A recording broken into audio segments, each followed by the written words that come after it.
Fracturas.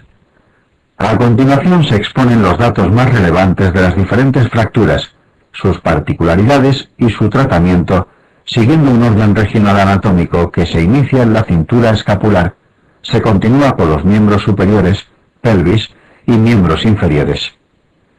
Las fracturas infantiles y las fracturas vertebrales se estudiarán en apartados específicos.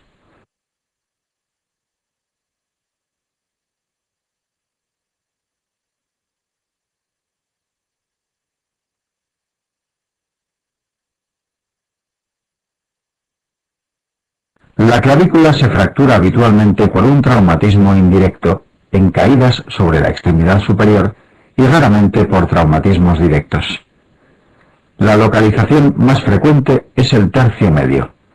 El fragmento medial se desplaza posterior-superiormente por la acción del esternocleidomastoideo y el lateral se sitúa antero-inferiormente por el peso de la extremidad superior. La inmensa mayoría se tratan de forma conservadora, con un vendaje en 8 de guarismo si la fractura está muy desplazada, o un vendaje de Belpeau si la fractura está poco desplazada. El vendaje se mantiene durante aproximadamente 4 o 5 semanas en el adulto y durante 2 o 3 semanas en el niño.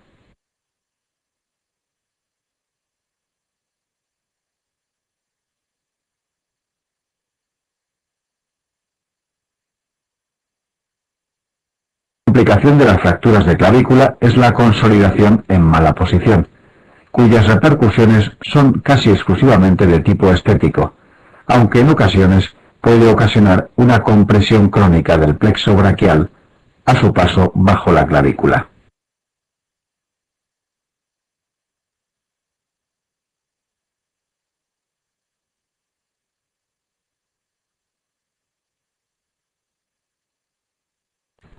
La compresión vasculonerviosa en la axila por los bordes del vendaje en 8 puede ocasionar una molesta sensación de hormigueo que disminuye cuando el paciente eleva los brazos. Este gesto debe recomendarse a todo paciente inmovilizado con vendajes de este tipo. El tratamiento quirúrgico está indicado en una fractura abierta, cuando existe una lesión vascular asociada, ante la presencia de un gran desplazamiento que amenace la integridad de la piel, o en casos de fractura de tercio distal desplazada, fractura asociada del cuello de la escápula y en casos poco frecuentes de retraso o ausencia de consolidación.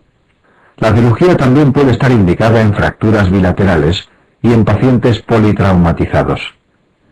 Aunque algunos autores defienden la fijación intramedular de las fracturas de clavícula quirúrgicas, la técnica de elección es la osteosíntesis con placa y tornillos.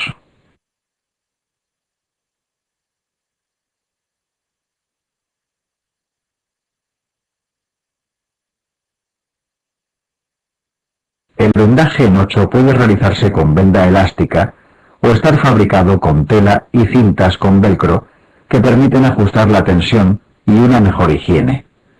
En cualquier caso, es necesario encontrar un compromiso entre la tensión conseguida y la compresión axilar patológica que ocasione un compromiso neurovascular en los miembros superiores.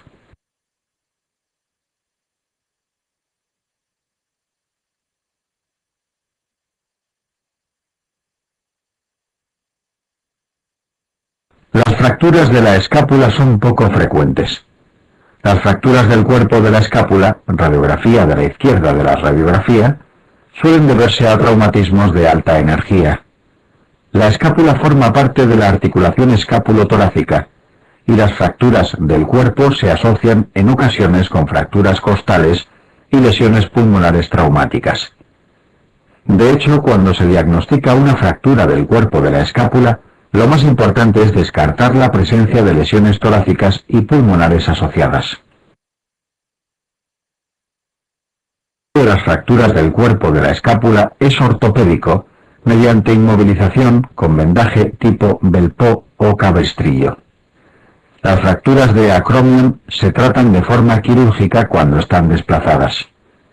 Las de la apófisis coracoides cuando condicionan inestabilidad acromioclavicular, las del cuello cuando están muy anguladas, y las de glenoides cuando condicionan inestabilidad de la articulación glenohumeral, generalmente fracturas del margen anteroinferior de la glenoides, equivalentes a lesiones de Bankart óseas, o incongruencia articular, radiografía de la derecha de la diapositiva.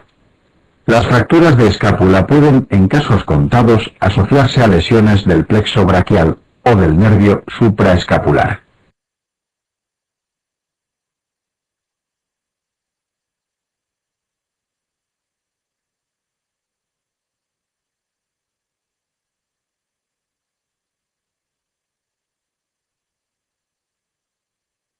Las fracturas de la extremidad proximal del húmero son frecuentes y afectan generalmente a pacientes de edad avanzada, por lo que presentan a menudo una importante conminución. Para su clasificación se reconocen en el húmero proximal 4 segmentos principales: la diáfisis, la cabeza, el troquíter y el troquín.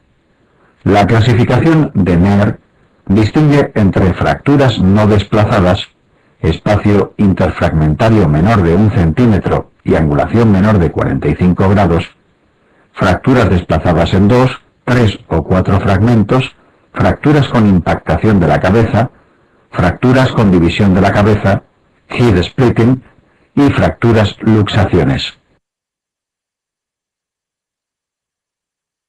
La fractura aísla la cabeza humeral del resto de segmentos, como en las fracturas en 4 partes o las fracturas del cuello anatómico, existe un cierto riesgo de ausencia de consolidación o necrosis cefálica, especialmente si hay luxación asociada.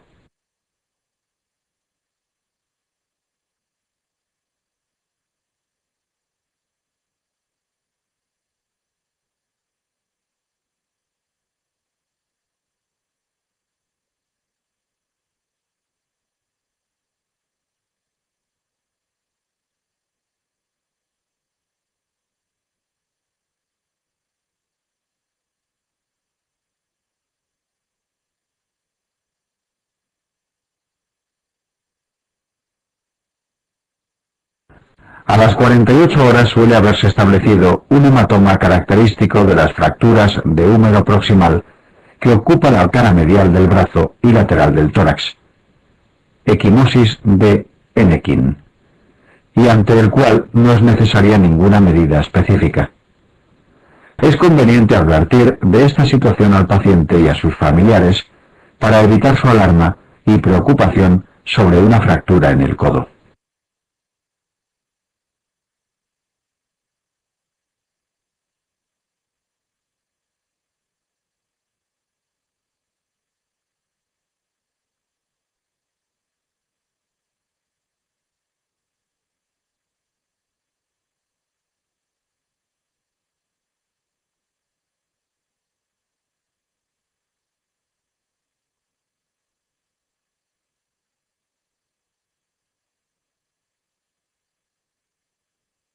Para el tratamiento de estas fracturas disponemos de 3 alternativas: tratamiento conservador, osteosíntesis y artroplastia.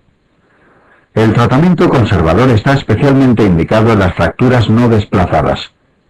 Consiste en inmovilizar el hombro con un vendaje de Velpeau 10-15 días y aplicar después un régimen intensivo de rehabilitación.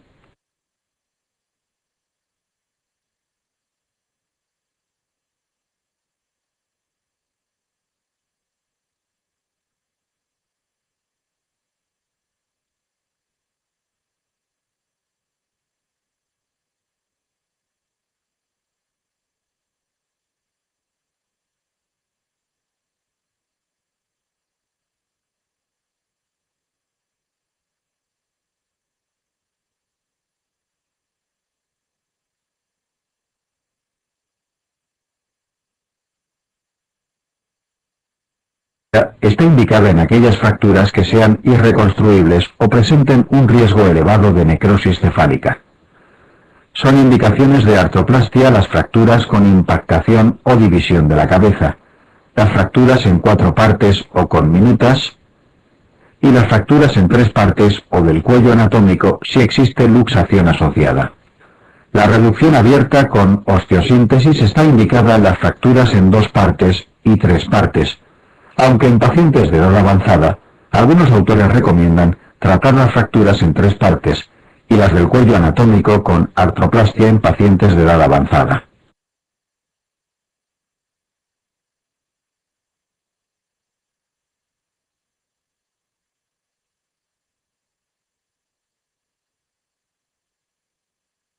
En pacientes biológicamente jóvenes con fracturas desplazadas, independientemente del tipo de fractura y de su conminución, debería siempre intentarse una reducción y osteosíntesis como primera opción de tratamiento.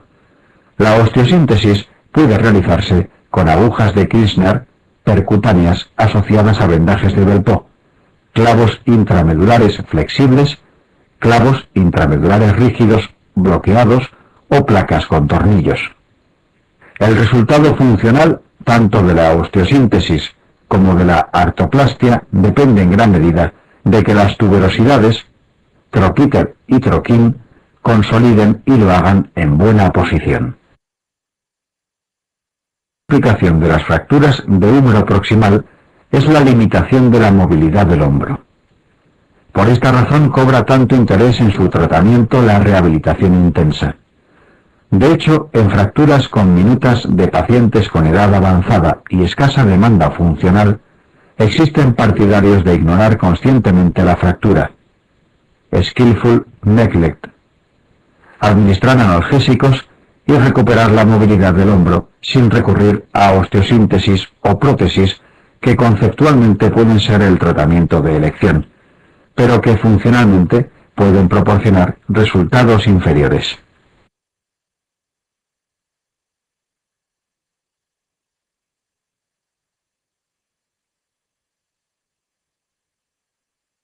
Cuando no existían los materiales de osteosíntesis que tenemos en nuestro arsenal terapéutico hoy, el tratamiento de elección era la inmovilización con yeso.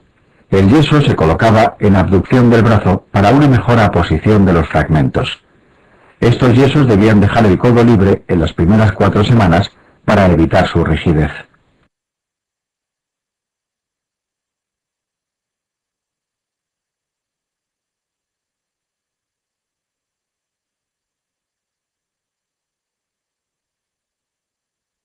Fractura diafisaria húmero. La mayor parte de las fracturas diafisarias de húmero se tratan de forma ortopédica. Inicialmente la fractura se alinea y se contiene con férulas de escayola y vendaje de Velpeau, para posteriormente emplear un yeso funcional. El yeso colgante de Caldwell está indicado únicamente en fracturas espiroideas u oblicuas largas, anguladas y acortadas. En las fracturas transversas está contraindicado, ya que mantiene la fractura permanentemente sometida a distracción, amenazando su consolidación.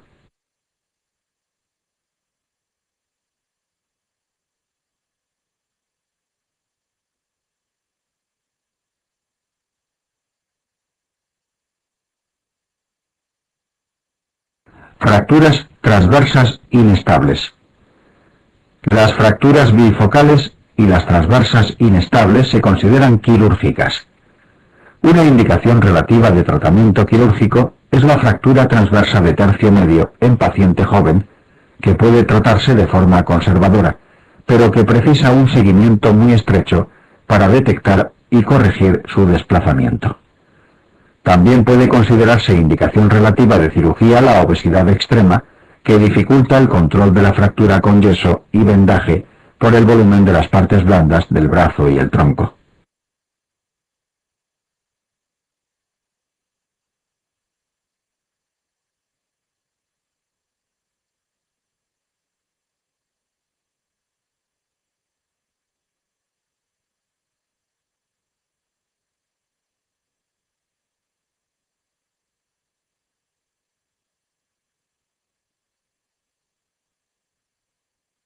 La principal fractura de diáfisis humeral es la lesión del nervio radial. Es más frecuente en la fractura oblicua de tercio distal, fractura de Olsztyn-Lewis. La lesión del nervio radial suele ser una neuroplaxia, que normalmente se recupera en 3 o 4 meses y que solo requiere un abordaje quirúrgico si empeora al intentar la inmovilización con tratamiento conservador o en las fracturas abiertas.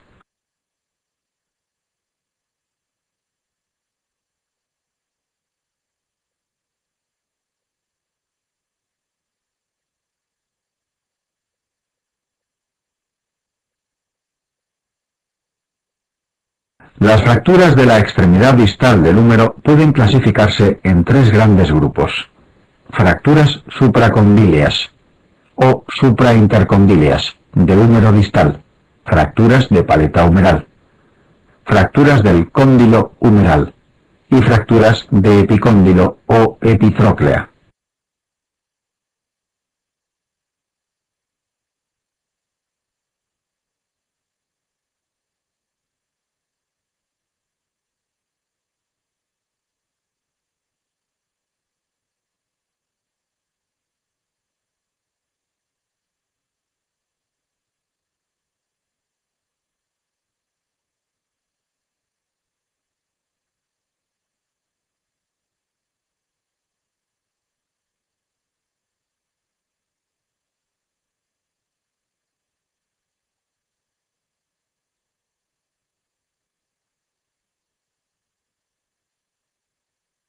Las fracturas del húmero distal suelen ser intraarticulares, prácticamente siempre están desplazadas y presentan elevada conminución, bien por ser consecuencia de traumatismos de alta energía en pacientes jóvenes o bien por ocurrir en pacientes de edad avanzada con osteopenia.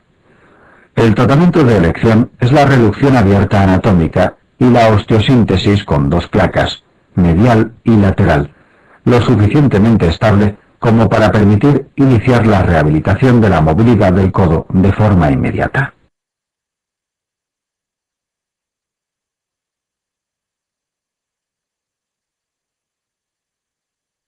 En pacientes de edad avanzada con cominución y osteopenia, en los que la solidez de la osteosíntesis obtenida no suele ser buena, la artroplastia de codo está surgiendo como una opción de tratamiento con muy buenos resultados. En los niños, estas fracturas se tratan mediante reducción cerrada, osteosíntesis con agujas de Kirchner percutáneas y férula o yeso durante 3 semanas. Se explicará en el apartado de fracturas infantiles.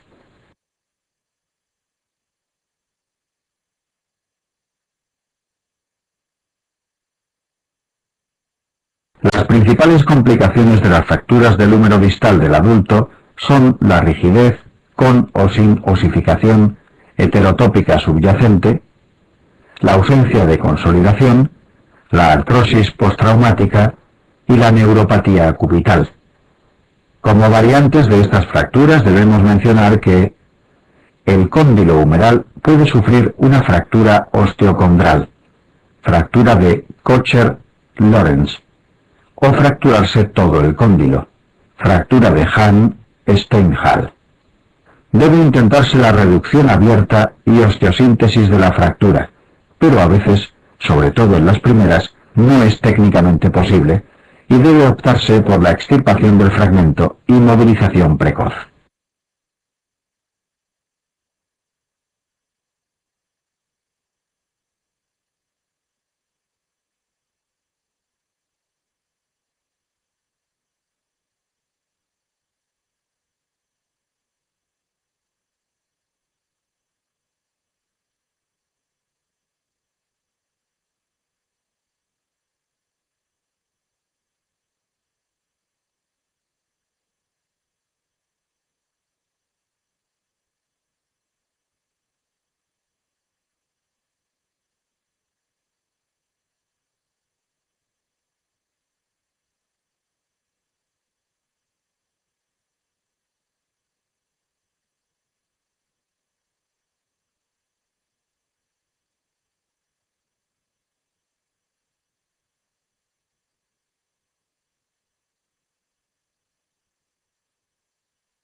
epicóndilo y epitróclea son extremadamente raras en el adulto y más frecuentes en el niño. Las de epitróclea se asocian a veces a luxación de codo. Estas fracturas pueden tratarse de forma conservadora, excepto cuando la epitróclea se interpone en una luxación de codo, impidiendo su reducción.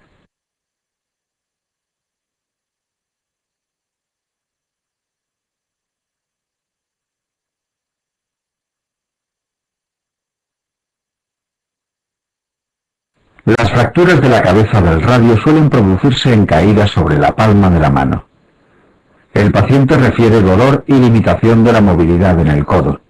La clasificación de Mason distingue los tipos 1, no desplazada, 2, desplazada en 2 fragmentos, reconstruible, y 3, conminuta. Cuando se asocian a una luxación de codo, con o sin fractura asociada de coronoides, se clasifican como tipo 4. El término lesión de Essex-Lopresti consiste en la asociación de una fractura de la cabeza del radio con lesión concomitante de la articulación radiocubital distal y la membrana interósea. Supone la pérdida de la estabilidad longitudinal del antebrazo.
Las fracturas tipo 1 se tratan de forma conservadora mediante inmovilización con férula de yeso durante 1 o 2 semanas, seguida de rehabilitación intensa. Las tipo 2 se tratan de forma conservadora, como las tipo 1, únicamente si se mantiene un buen rango de movilidad pasiva, tanto flexoextensión como pronosupinación, tras la infiltración intraarticular con anestesia local. En los demás casos se tratan mediante reducción abierta y osteosíntesis.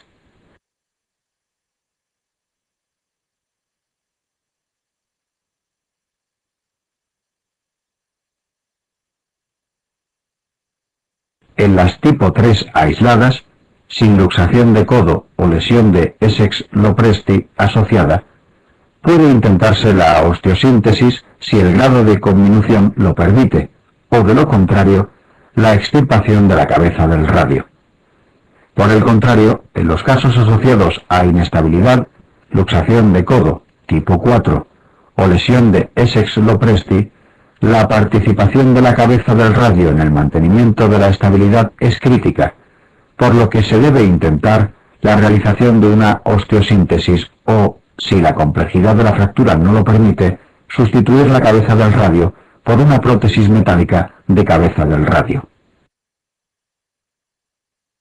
Las complicaciones de las fracturas de la cabeza del radio son limitación de la flexoextensión o pronosupinación, inestabilidad del codo e inestabilidad longitudinal del antebrazo con migración proximal del radio, lo que puede ocasionar dolor crónico en la muñeca. Esta última complicación es especialmente frecuente en las lesiones de Essex-Lopresti, y su reconstrucción en fase crónica es extremadamente difícil, por lo que en pacientes con fracturas agudas de la cabeza del radio, la palpación del antebrazo y de la articulación radiocubital distal deben realizarse de forma sistemática.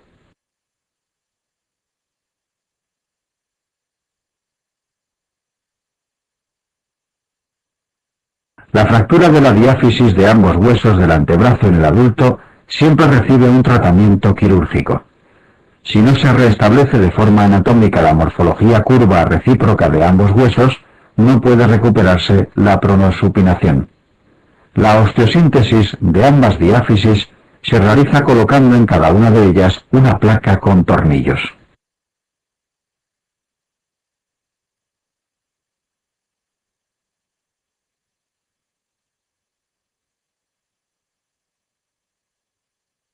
Fracturas del miembro superior. Fracturas luxaciones. El antebrazo puede entenderse como un anillo cerrado, parecido a la pelvis, formado por 4 elementos: la diáfisis del cúbito, la del radio, la articulación radiocubital proximal, RCP, y la distal, RCD. Para que uno de los elementos del anillo lesionado se desplace, tiene que existir lesión en otro punto del anillo. En la clínica podemos apreciar varios tipos de lesiones asociadas.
Uno.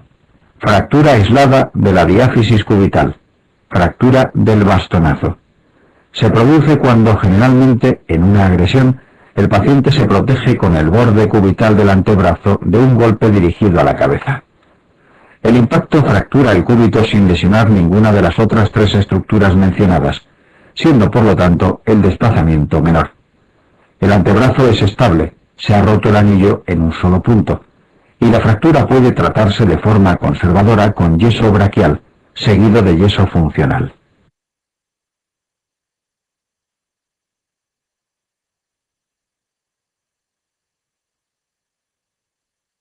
2.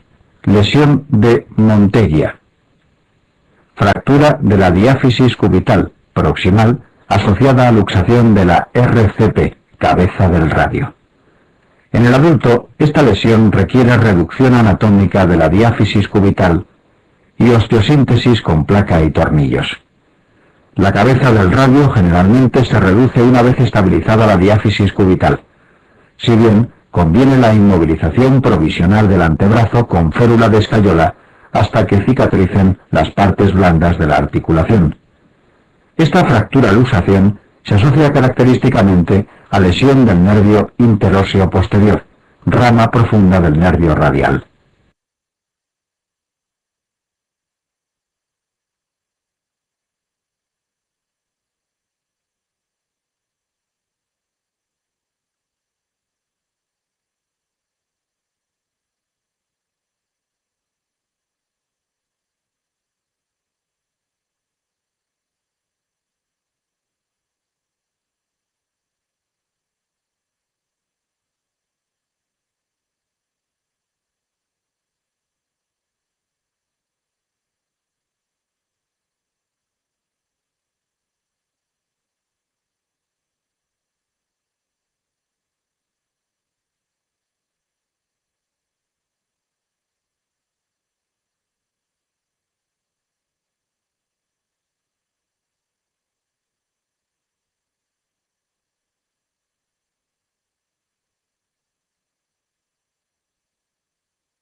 lesión de Galeazzi, fractura de diáfisis radial distal asociada a luxación de la RCD, cabeza del cúbito. Se comporta como la previa. Una vez reducida y sintetizada la fractura diafisaria, queda reducida la cabeza del cúbito, siendo conveniente, no obstante, la inmovilización provisional transitoria por las mismas razones que en la lesión de Montella.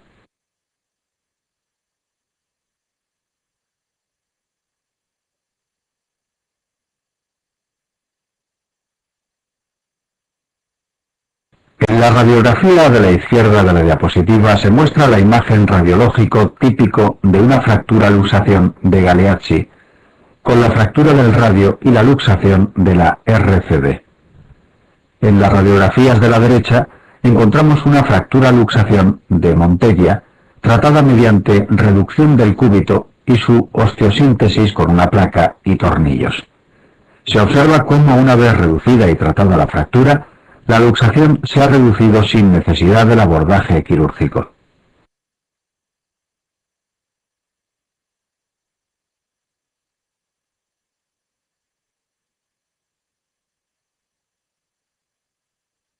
La fractura de radio distal es la más frecuente de los servicios de urgencias de traumatología en nuestro entorno. Suelen ocurrir en caídas sobre la mano y se producen en hueso metafisario, muy bien vascularizado, y consolidan prácticamente siempre. Su principal problema es que, dada la elevada conminución que estas fracturas presentan al ocurrir preferentemente en hueso osteoporótico, son fracturas muchas veces inestables. Su principal complicación es la consolidación en mala posición. Es típica la desviación de la región dorsal del radio hacia dorsal y radial, con la imagen clínica de dorso de tenedor.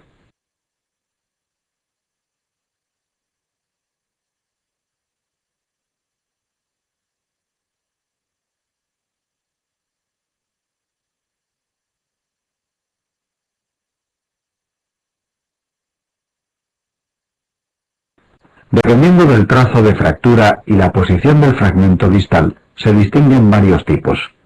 1. Fractura de Putó-Coles. El fragmento distal se desplaza a dorsal y radial con cierto grado de supinación. 2. Fractura de Goyrand-Smith o de Coles invertido. El fragmento distal se desplaza hacia volar. La deformidad asociada se llama empala de jardinero. 3. Fractura luxación de Rea-Barton.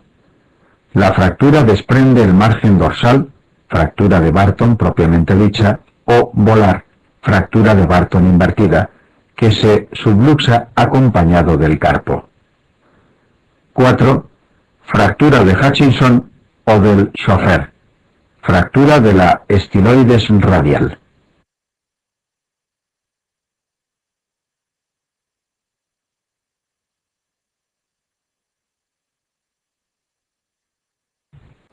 El pronóstico de estas fracturas empeora si existen trazos intraarticulares, especialmente si se separan los fragmentos, y en presencia de mucha conminución o angulación, fractura inestable.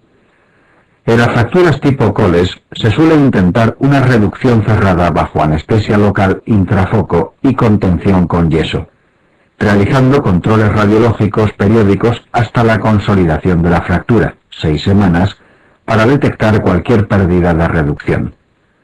Las principales complicaciones de estas fracturas son la compresión del nervio mediano, la algodistrofia simpático-refleja, la ruptura tardía del tendón del extensor pollicis longus y la artrosis postraumática asociada a consolidación en mala posición.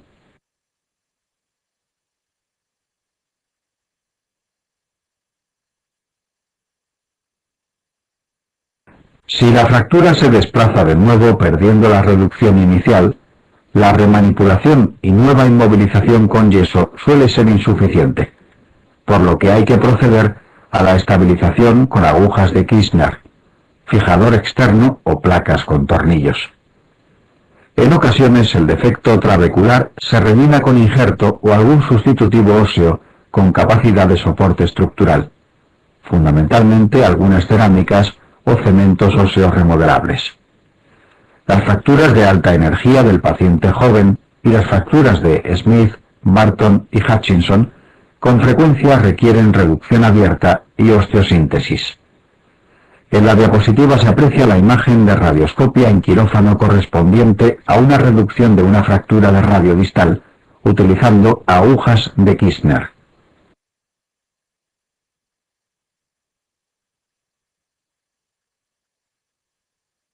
La conminución metafisaria de algunas fracturas de radio distal obliga en ocasiones a utilizar un fijador externo para mantener la reducción el tiempo necesario hasta conseguir la consolidación.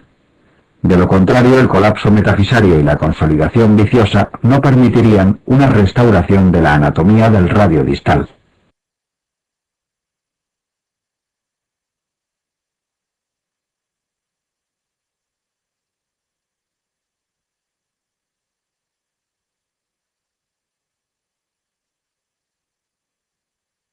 Fractura de un tercio distal radio. Algunas fracturas del radio distal pierden con mayor facilidad la reducción. Es evidente que la inestabilidad potencial es mayor en estas fracturas, incluso aún obteniendo una reducción inicial correcta con el yeso en urgencias. Los criterios más aceptados para predecir la inestabilidad de una fractura distal del radio son angulación dorsal mayor de 20 grados, acortamiento del radio mayor de 10 milímetros e intensa conminución dorsal.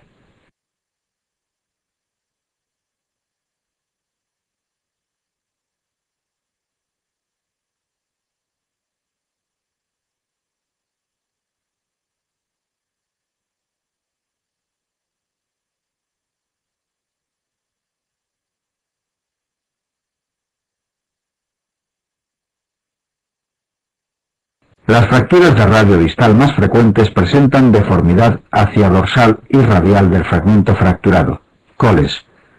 Pero existen otras fracturas de radio distal que se caracterizan por el desplazamiento volar o palmar del fragmento.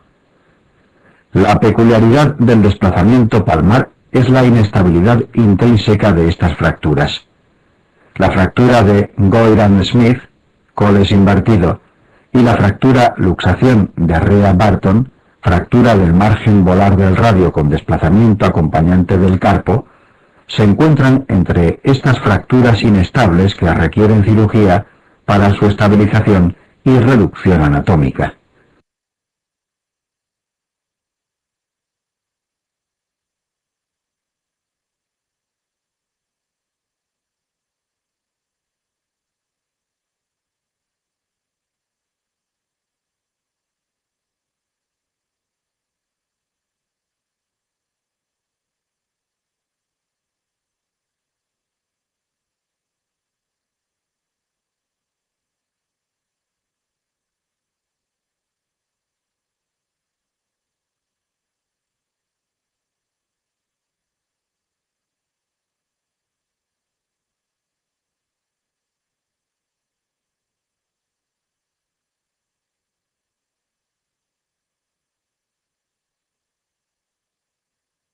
Die Punch, aplastamiento de la carilla central para el semilunar del radio, también requiere cirugía para restablecer la superficie articular.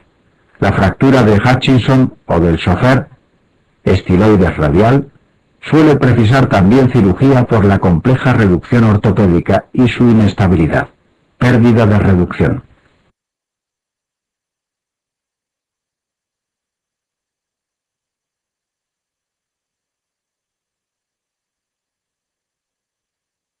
Fracturas escafoides carpiano. Las principales características del escafoides carpiano son vascularización precaria, está rodeado de cartílago en todo su contorno, excepto el cuello, por el que acceden vasos que nutren escasamente el tercio proximal, importante movilidad y escasa expresión radiológica de sus fracturas.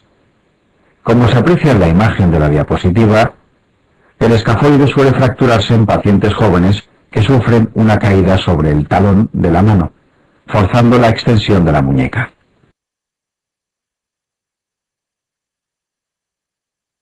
la tabaquera anatómica, ocasionalmente con tumefacción. Debido a la dificultad de su diagnóstico, suelen realizarse 4 proyecciones radiológicas de la muñeca, proyecciones de escafoides. Si no se visualiza una fractura, pero la clínica es suficientemente sugerente, debe inmovilizarse la muñeca y repetir la radiografía a las 2 semanas para confirmar o descartar la fractura.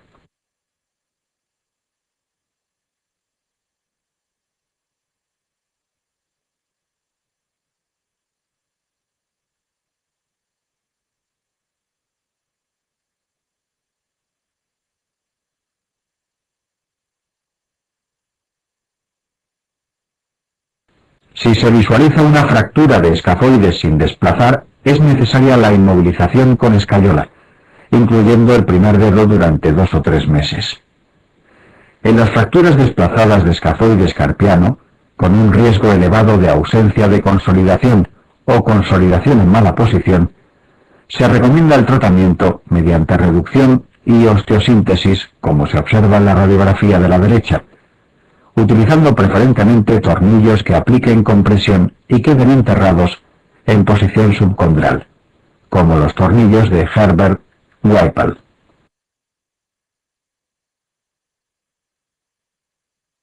Aplicaciones de esta fractura son la ausencia de consolidación y la necrosis isquémica del polo proximal, zona de vascularización más precaria. La ausencia de consolidación suele manifestarse como episodios de dolor en la muñeca con traumatismos relativamente banales. Con el paso del tiempo se establece un patrón de artrosis secundaria de la muñeca característico que se denomina muñeca SNAC, Scaphoid Non-Union Advanced Collapse.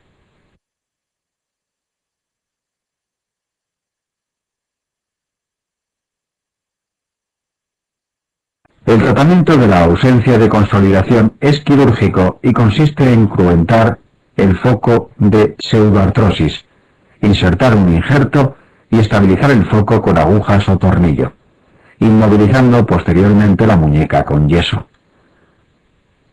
Tradicionalmente se emplea autoinjerto procedente de cresta ilíaca, pero en la actualidad se están consiguiendo resultados excelentes con injertos vascularizados procedentes del radio distal.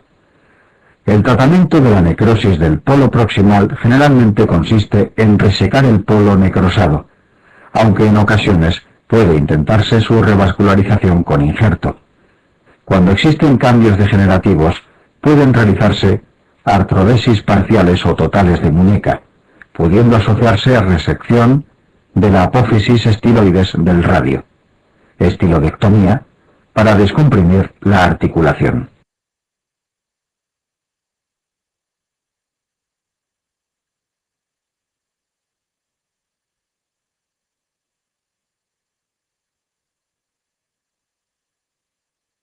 Fracturas carpo y mano. En las fracturas de la mano es especialmente relevante la región de la base del pulgar. La base del primer metacarpiano sufre 2 tipos de fracturas con nombre propio. La fractura de Bennett es una fractura oblicua intraarticular inestable, en la que hay desplazamiento proximal de la diáfisis por la acción fundamentalmente del separador largo del pulgar. Suele ser subsidiaria de reducción y osteosíntesis.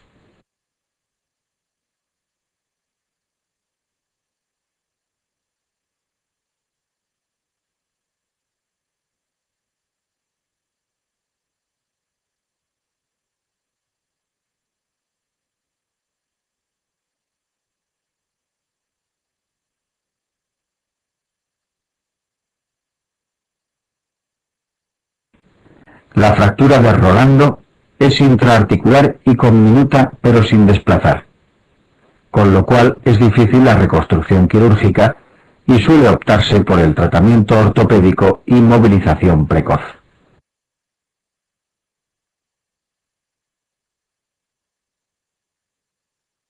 El metacarpiano suele fracturarse al dar un puñetazo, fractura del boxeador.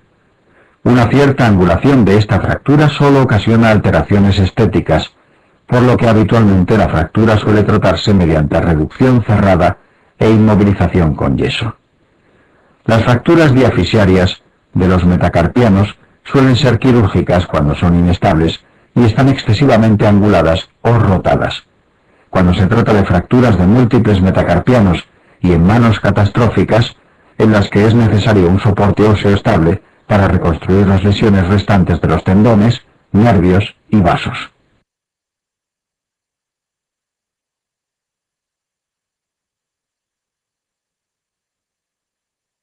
Las fracturas de las falanges habitualmente se tratan de forma conservadora.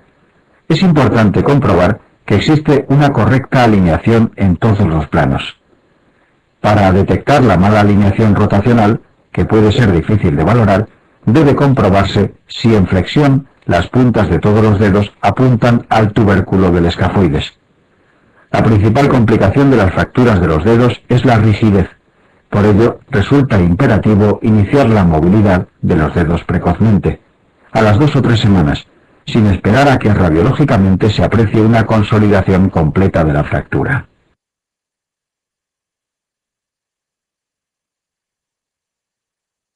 En tratamiento quirúrgico, generalmente reducción cerrada y osteosíntesis percutánea con agujas de Kirchner, las fracturas excesivamente desplazadas e inestables. En las fracturas de la falange distal es más importante el estado de las partes blandas que la fractura en sí.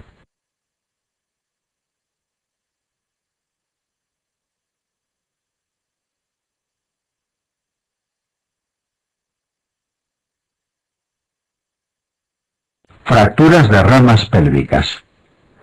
La pelvis está formada por los dos huesos ilíacos y el sacro que se encuentran estabilizados por la sínfisis del pubis, el complejo de los ligamentos sacroilíacos y el suelo pélvico. Las fracturas de pelvis son o no estables dependiendo de que interrumpan el anillo pélvico en uno o más puntos, como ocurre con las fracturas de antebrazo. Los ligamentos sacroilíacos posteriores son el elemento más importante de estabilidad del anillo pélvico. Existen dos tipos frecuentes de fracturas estables.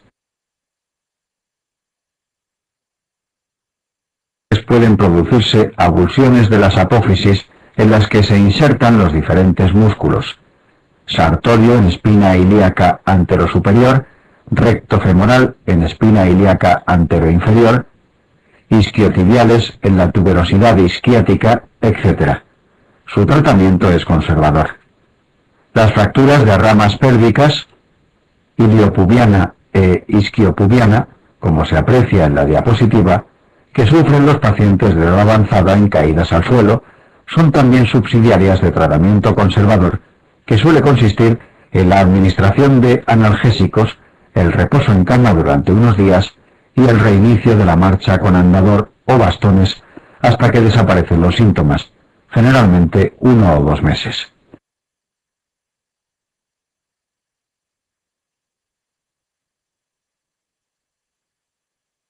Aunque menos frecuentes en los pacientes ancianos con osteoporosis y en pacientes con osteólisis asociada a artroplastia de cadera, versección de cirugía reconstructiva del adulto, pueden producirse fracturas por insuficiencia patológicas del anillo pélvico que pueden ser muy difíciles de diagnosticar mediante radiología simple. Estas fracturas pueden diagnosticarse mediante gammagrafía o TAC y suelen mejorar con tratamiento conservador, aunque en ocasiones requieren tratamiento quirúrgico.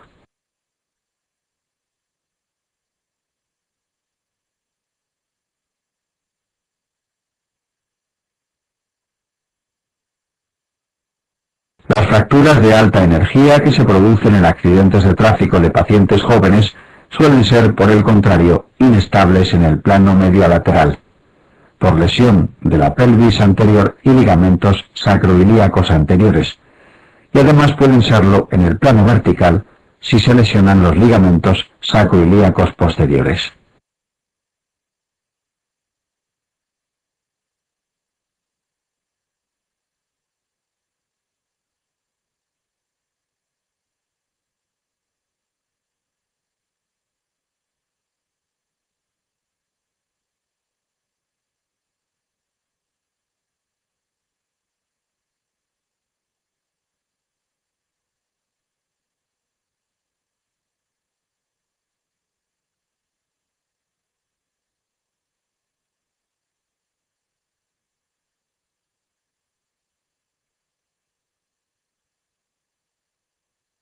ante estas fracturas es no tanto la lesión ósea, sino la posibilidad de que existan lesiones asociadas de estructuras intrapélvicas, vasos ilíacos, plexo lumbosacro, recto, vagina o vía urinaria.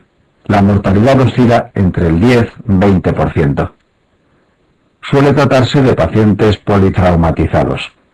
La presencia de hipotensión en ausencia de hemorragia activa en tórax, abdomen o extremidades debe sugerir la presencia de un sangrado retroperitoneal asociado a una fractura de pelvis. En esta circunstancia, si la pelvis está abierta, se debe cerrar de manera urgente con un fijador externo, como se muestra en la diapositiva.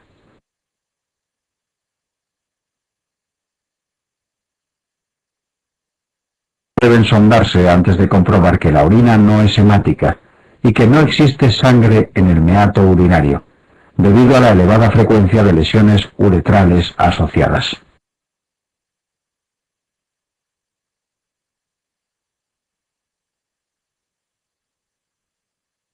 Fracturas de pelvis. El tratamiento definitivo de estas fracturas de pelvis requiere la estabilización con fijador externo u osteosíntesis anterior en las fracturas inestables en el plano mediolateral. La presencia de inestabilidad vertical suele requerir además osteosíntesis de la parte posterior de la pelvis, generalmente con tornillos sacroilíacos introducidos de forma percutánea, bajo control radioscópico. En la diapositiva se aprecia la fijación interna de una fractura de pelvis. La secuencia a recordar es fractura inestable de pelvis, inestabilidad hemodinámica, fijación externa, situación estable, valorar necesidad de fijación interna asociada a la fijación externa, cirugía programada de fijación interna.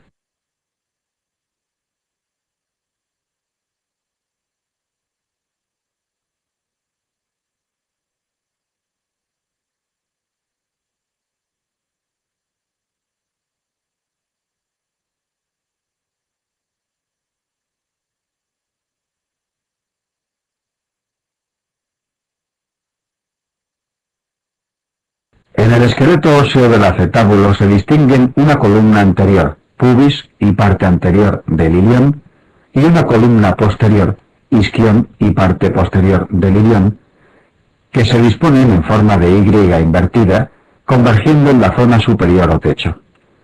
La cavidad cotiloidea en sí tiene una pared anterior, parte de la columna anterior, y una pared posterior, parte de la columna posterior. Cotilo son quirúrgicas cuando ocasionan incongruencia y o inestabilidad, y se intervienen, como se muestra en la diapositiva, mediante reducción abierta y osteosíntesis con placas y tornillos.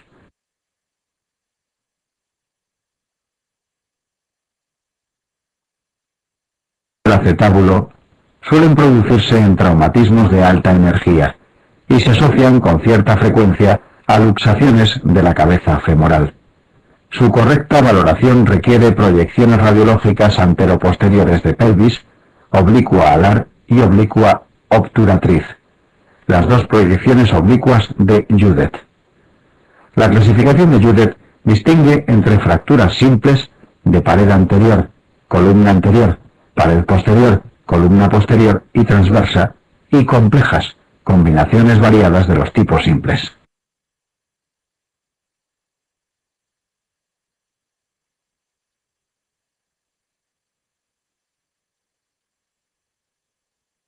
Con frecuencia es necesario realizar un TAC para entender por completo la morfología de la fractura.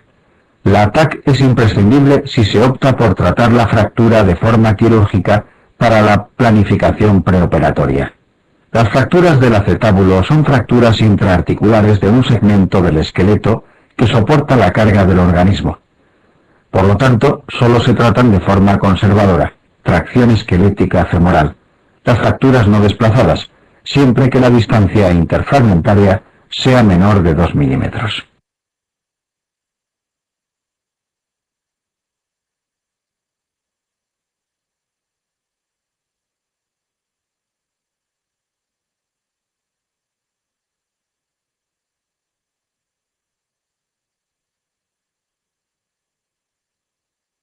cirugía incluyen fracturas desplazadas, fracturas en las que la articulación de la cadera permanezca subluxada, fracturas inestables, luxación de cadera asociada que no pueda reducirse de forma cerrada, incaceración intraarticular de fragmentos óseos, posible extracción mediante artroscopia de cadera.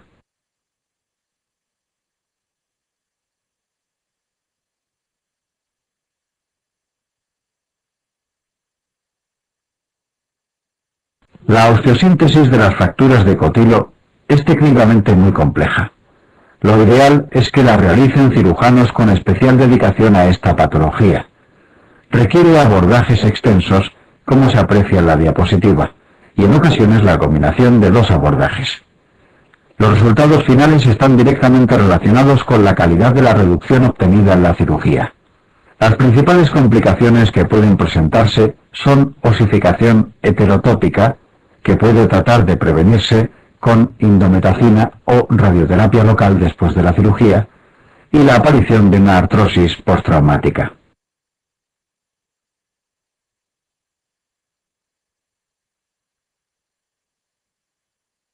Se opta por tratar ciertas fracturas de acetábulo mediante una prótesis de cadera de forma primaria, sobre todo si el paciente tenía una artrosis previa a la fractura en la cadera afectada.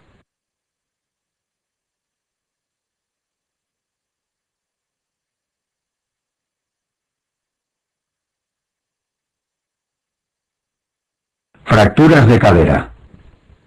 Asistimos hoy día a una verdadera epidemia de fracturas de cadera en ancianos.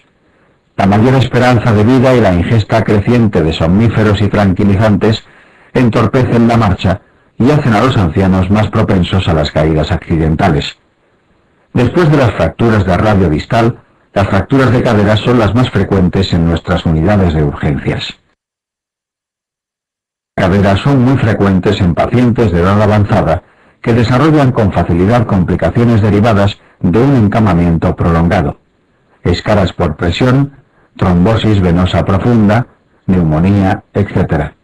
Por esta razón, el objetivo principal del tratamiento es conseguir que el paciente pueda salir de la cama y comenzar a caminar cuanto antes. Este objetivo se consigue con la cirugía precoz, preferiblemente en las primeras 24 a 48 horas desde la producción de la fractura. Su mortalidad en el primer año oscila entre un 20% y un 30%.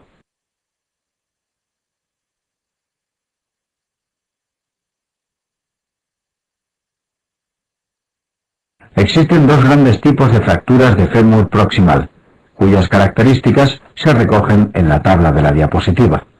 Las fracturas del cuello femoral, comparables con las fracturas de escafoides, y las fracturas del macizo trocantéreo, comparables con las fracturas de la extremidad distal del radio.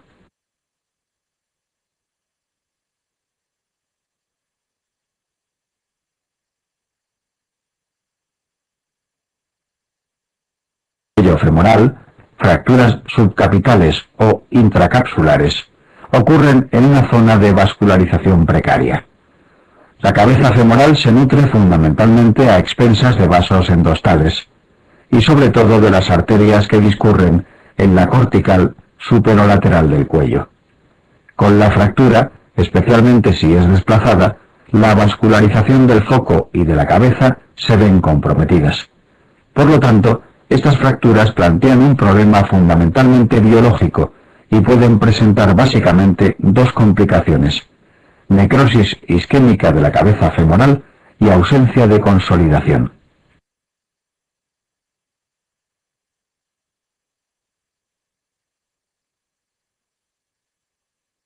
Las fracturas del macizo trocantéreo, fracturas pertrocantéreas, interotrocantéreas o extracapsulares, se producen en hueso metafisario muy bien vascularizado y con abundancia de inserciones musculares. Plantean fundamentalmente un problema mecánico por su frecuente conminución. Se clasifican en función de su estabilidad. Como consecuencia de una caída. El paciente refiere, salvo en determinadas fracturas no desplazadas del cuello femoral, impotencia funcional absoluta, no puede caminar. En la exploración, La extremidad inferior se encuentra acortada y en rotación externa marcada, contactando el borde externo del pie con la cama.